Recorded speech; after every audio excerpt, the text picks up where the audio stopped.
नमस्कार दोस्तों, आप सभी का स्वागत है knowledge true TV YouTube channel पर। दिल थाम कर कान लगाकर कृपया ध्यान से सुनिए। यह कहानी है अपनापन और परायापन की। एक ऐसी कहानी जिसमें एक बेटी ने अपने ही पिता की कराई शादी। एक शहर में एक छोटा सा परिवार रहता था। परिवार में कुल 3 सदस्य थे। राज बहादुर राय, उनकी पत्नी रागिनी और उनकी इकलौती बेटी कर्णिका, जिसकी उम्र 22 वर्ष थी। राज बहादुर राय दुनिया के सबसे बड़े और अमीर व्यापारियों में से एक थे। उनकी करोड़ों की कंपनियां थीं। वे समय पर दफ्तर जाते और समय पर ही घर लौट आते। कर्णिका न केवल पढ़ाई में होशियार थी, बल्कि अपने पिता के व्यवसाय में भी पूरा साथ देती थी। रागिनी का अधिकतर समय रसोई में बीतता। उनका शौक था कि पति और बेटी के लिए तरह तरह के स्वादिष्ट व्यंजन स्वयं बनाकर खिलाएं। घर में कभी भी नौकर या रसोइया नहीं रखा गया, क्योंकि राज बहादुर राय और कर्णिका दोनों को मां के हाथ का बना खाना ही पसंद था। यूं कहें कि यह परिवार सुख और प्रेम से भरा हुआ था। लेकिन एक दिन राज बहादुर राय जब ऑफिस से घर लौटे तो घर के अंदर कोई नहीं था। उन्होंने आवाज लगाई, बेटी कर्णिका। फिर बोले, रागिनी डार्लिंग, कहां हो? कोई उत्तर नहीं मिला। वे घबराकर एक एक कमरा देखने लगे। पत्नी के कमरे में देखा, कोई नहीं। बेटी के कमरे में गए, वहां भी कोई नहीं। अब तो चिंता और बढ़ गई। उन्होंने जेब से मोबाइल निकाला और कर्णिका को फोन लगाया। कर्णिका ने धीमे स्वर में कहा, हेलो पापा, मम्मी की तबीयत बहुत खराब हो गई है। मैं उन्हें लेकर अस्पताल आई हूं, आप जल्दी आइए। राज बहादुर राय तुरंत गाड़ी लेकर अस्पताल पहुंचे। वहां उन्होंने कर्णिका से पूछा, डॉक्टर ने क्या कहा? कर्णिका ने उत्तर दिया, पापा, डॉक्टर ने मुझसे कुछ नहीं बताया। उन्होंने कहा कि वे सीधे आपसे ही बात करेंगे। राज बहादुर राय डॉक्टर के केबिन में पहुंचे। डॉक्टर ने सम्मानपूर्वक उन्हें बैठने को कहा। राज बहादुर राय बेचैनी से बोले, डॉक्टर साहब, मेरी पत्नी को क्या हुआ है? डॉक्टर ने गंभीर स्वर में कहा, सर, आपकी पत्नी को ब्लड कैंसर है। यह सुनते ही राज बहादुर राय का चेहरा उतर गया, माथे पर पसीना आ गया। उन्होंने कांपते हुए कहा, डॉक्टर साहब, कह दीजिए कि यह झूठ है, ऐसा नहीं हो सकता। लेकिन डॉक्टर ने रिपोर्ट दिखाते हुए कहा, मुझे खेद है सर, यही सच है और शायद वे 2 साल से अधिक जीवित न रह पाए। राज बहादुर राय ने देश विदेश के कई बड़े डॉक्टरों को दिखाया, लेकिन हर जगह वही जवाब मिला, 2 साल, बस 2 साल। राज बहादुर राय अपनी बेटी और पत्नी के साथ निराश होकर घर लौट आए। अब तो वे उदास रहने लगे। उन्होंने ऑफिस जाना भी बंद कर दिया और दिन रात अपनी पत्नी को देख देख कर सोचते रहते, मैं अपनी पत्नी से कितना प्यार करता हूं। जन्मदिन की खुशियां, हमारे साथ बिताए पल, सब कुछ बस कुछ दिनों का ही तो था। समय बीतता गया। डॉक्टर की बताई बात के अनुसार 2 साल बाद उनकी पत्नी रागिनी इस दुनिया से चल बसी। यह झटका राज बहादुर राय को अंदर से तोड़ गया। बेटी कर्णिका ने देखा कि मां के गुजर जाने के बाद पापा बहुत उदास रहने लगे हैं। खुद कर्णिका भी अंदर से बहुत टूट चुकी थी। वह सोचने लगी, जब मम्मी थी तो पापा कितने खुश रहते थे और हमारा घर हंसी खुशी से भरा रहता था।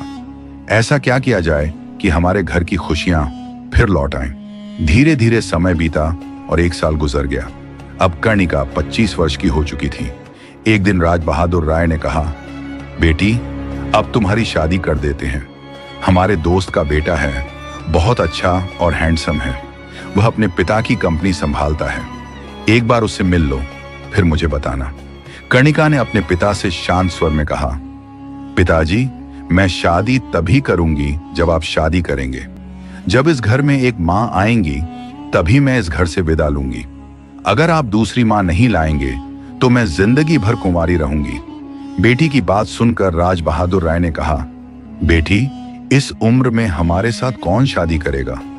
वैसे भी मैं तुम्हारी मां से बहुत प्यार करता था। उसके जैसी दुनिया में मेरे लिए कोई परफेक्ट पार्टनर नहीं हो सकती।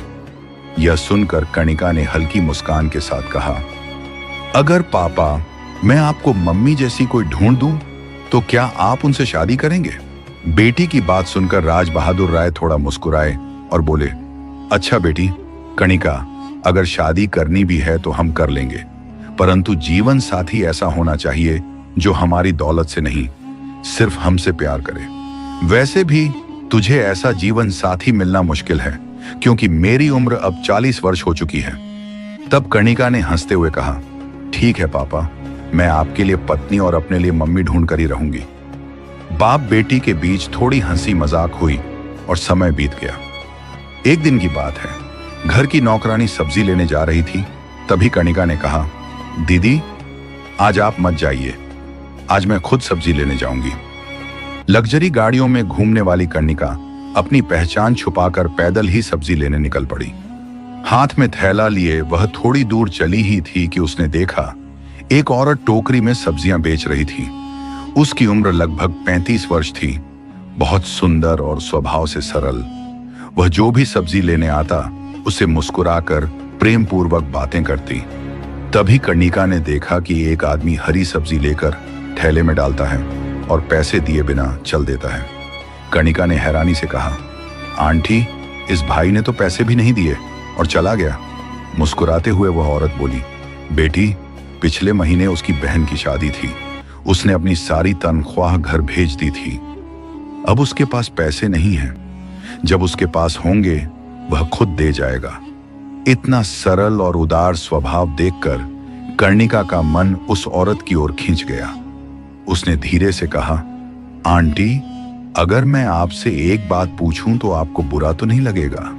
वह औरत हंसकर बोली, नहीं बेटा, मुझे बुरा क्यों लगेगा, पूछो, क्या पूछना है मुझसे? कर्णिका ने मुस्कुराकर पूछा, आंटी, आपका नाम क्या है?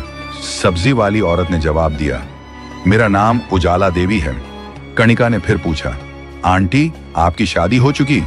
उजाला देवी मुस्कुराकर बोली, बेटी, ये कैसा सवाल पूछ रही हो? कर्णिका ने जिद की, आंटी बताना प्लीज। तब उजाला देवी ने कहा, मैं एक शादी से तलाकशुदा हूं। कर्णिका ने तुरंत हंसते हुए कहा, आंटी, आप हमारे पापा से शादी करोगी? वो बहुत अच्छे हैं, प्लीज प्लीज, बस एक बार उनसे मिल लो, आप बहुत खुश रहोगी।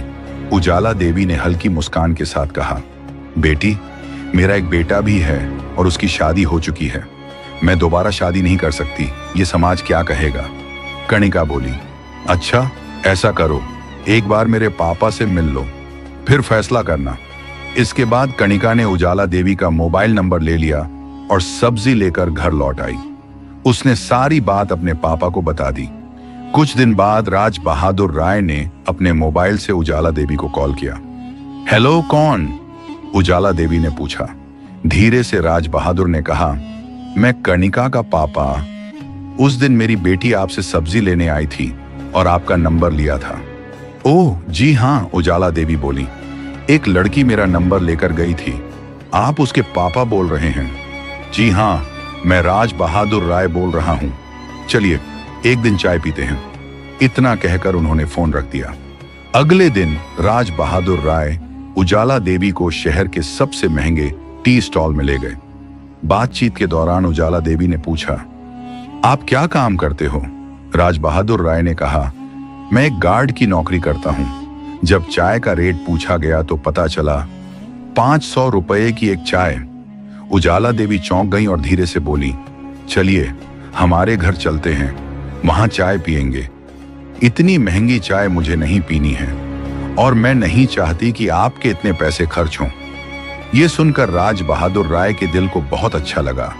मन ही मन उन्होंने तय कर लिया कि उन्हें यही औरत पसंद है। उजाला देवी को भी राय बहादुर अच्छे लगे और अगले दिन दोनों ने शादी कर ली। अब सभी लोग खुशी खुशी रहने लगे। दोस्तों, अगर यह कहानी आपको अच्छी लगी हो तो हमारे YouTube चैनल को लाइक और सब्सक्राइब जरूर करें, ताकि मेरा मनोबल बढ़ता रहे और मैं आपके लिए ऐसी ही कहानियां सुनाता रहूं। धन्यवाद।